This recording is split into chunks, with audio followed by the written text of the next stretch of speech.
Bienvenido a nuestro podcast, Nada que hacer, en un mundo lleno de quehaceres humanos que llenan nuestro tiempo de sinsentidos. Abrimos este espacio de reconocimiento del sí mismo. Para ello, nada que hacer, solo ser.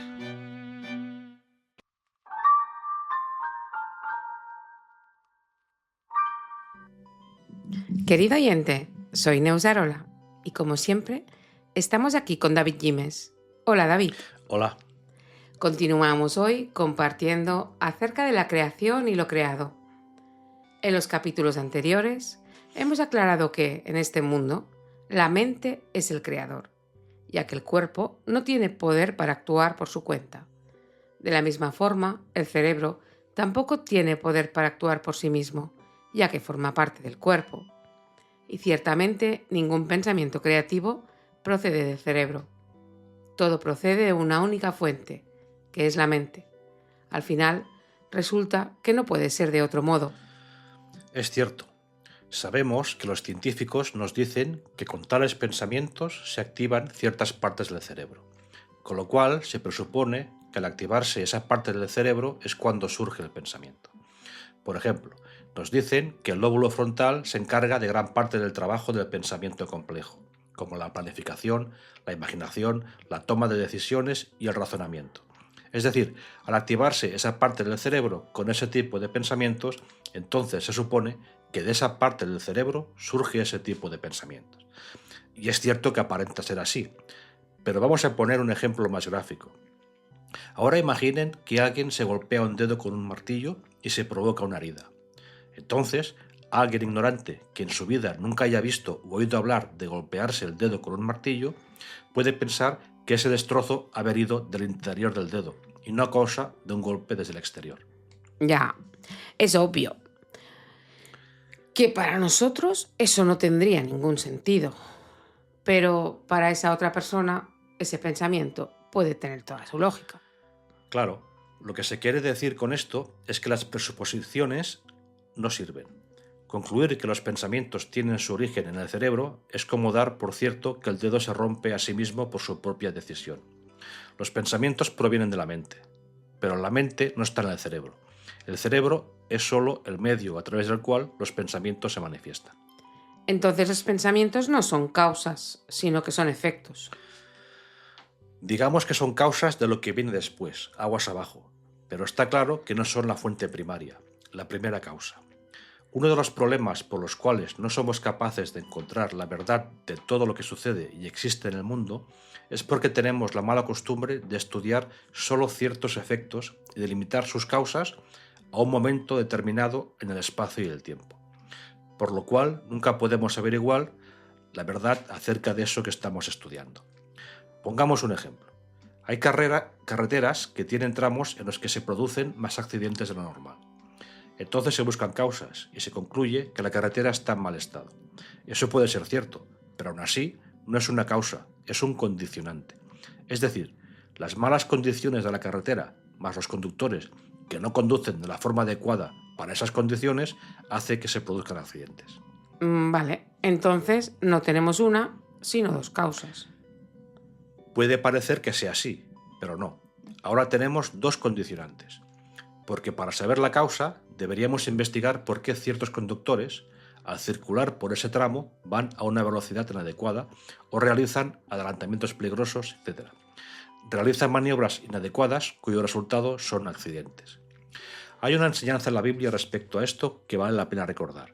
Nos dice: en aquellos días, crecido ya Moisés, salió a donde sus hermanos y vio sus sufrimientos, y vio un egipcio golpeando a un hebreo, a uno de sus hermanos. Entonces miró alrededor y cuando vio que no había nadie, mató al egipcio y lo escondió en la arena. Bien, aquí tenemos un acto realizado por Moisés, que por supuesto también tiene sus causas ocultas en las que no entraremos, ya que si no se nos iría de madre, porque tiene que ver con que Caín matara a Abel unos miles de años antes.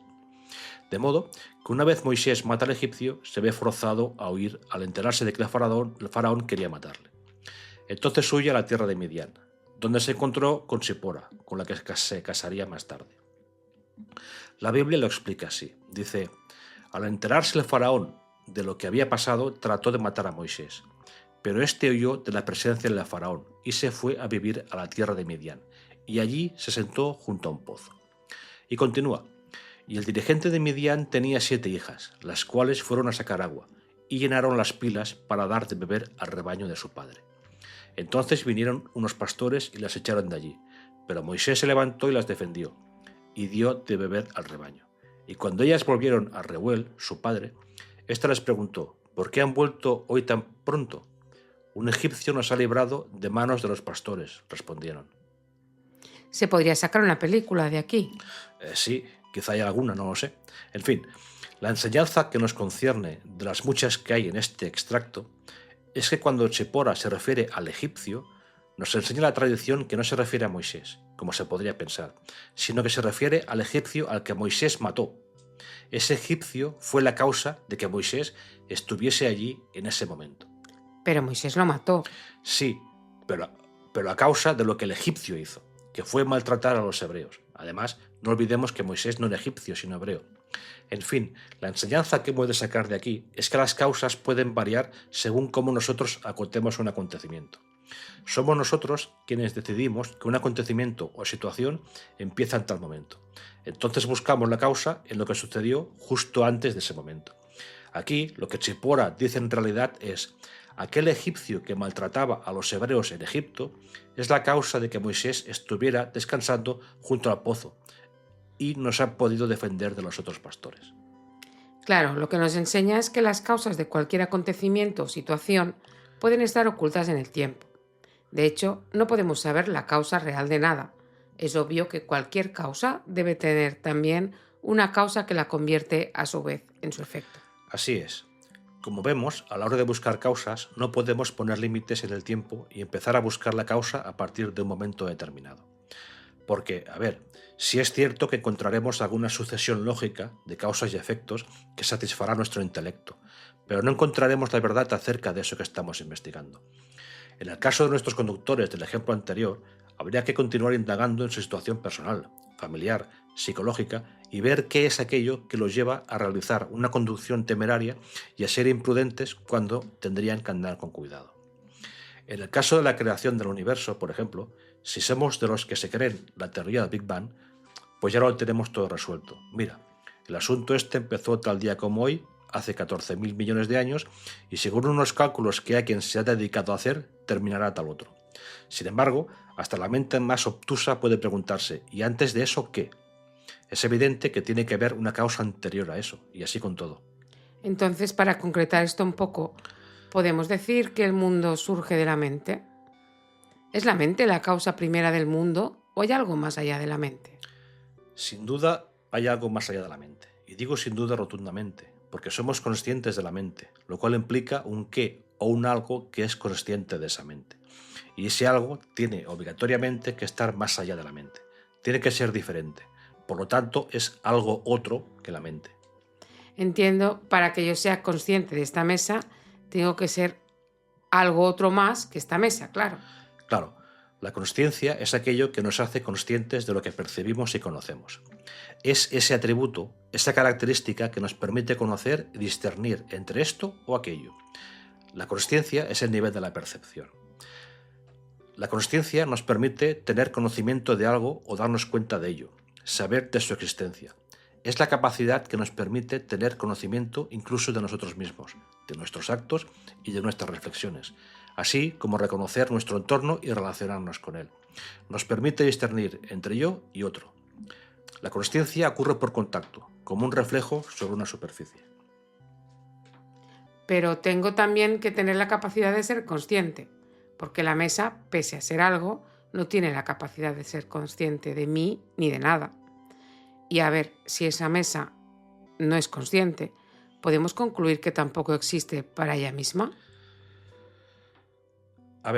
Sabemos sin duda alguna que la consciencia es una división de la conciencia, aunque está contenida en ella. Vayamos despacio. La conciencia, a la que nos referimos habitualmente como conciencia en sí o el sí mismo, es aquello que contiene todo y de lo cual surge todo. La conciencia en sí es primordial, es el estado original, sin comienzo, sin fin, sin causa, sin soporte, sin parte, sin cambio.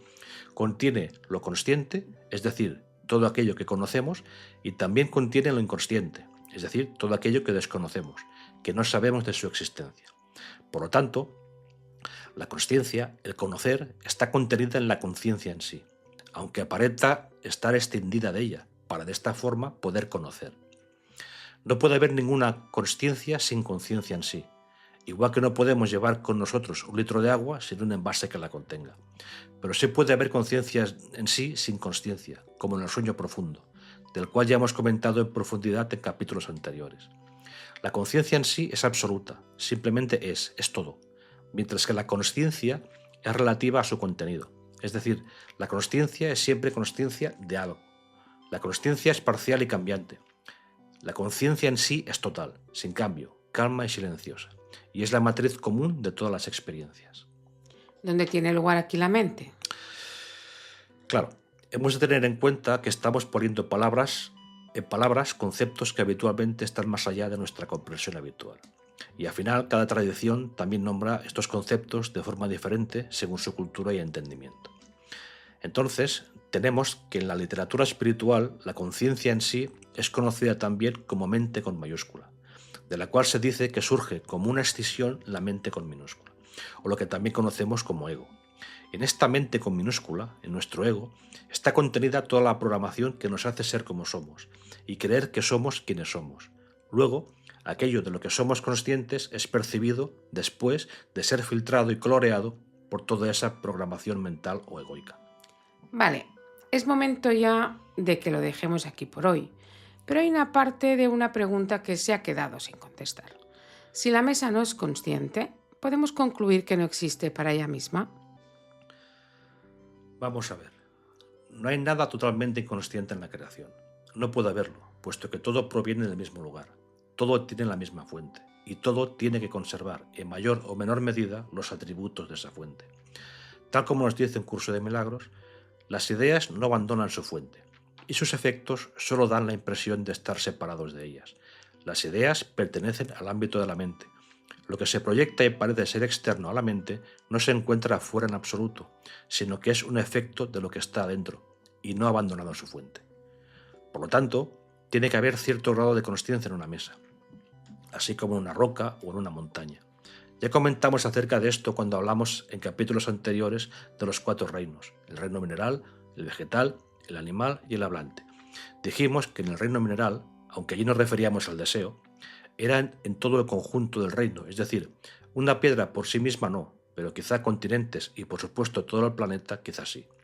Ya en su día entramos en detalle acerca de esto. La mesa, pues debe tener cierta consciencia, pero evidentemente a años luz de poder ser consciente de su propia existencia. De hecho, podríamos hablar incluso de seres vivos, insectos y animales que pese a moverse y reaccionar, no se saben existentes, no son conscientes de sí mismos. Esto sabemos que es así, simplemente reaccionan ante ciertos estímulos. Pero creo que este es un tema para desarrollar de forma más amplia si se da la oportunidad. Bien, por hoy lo dejamos aquí. Querido oyente, gracias por acompañarnos y nos vemos en el próximo episodio, en el que continuaremos compartiendo acerca de la creación y lo creado.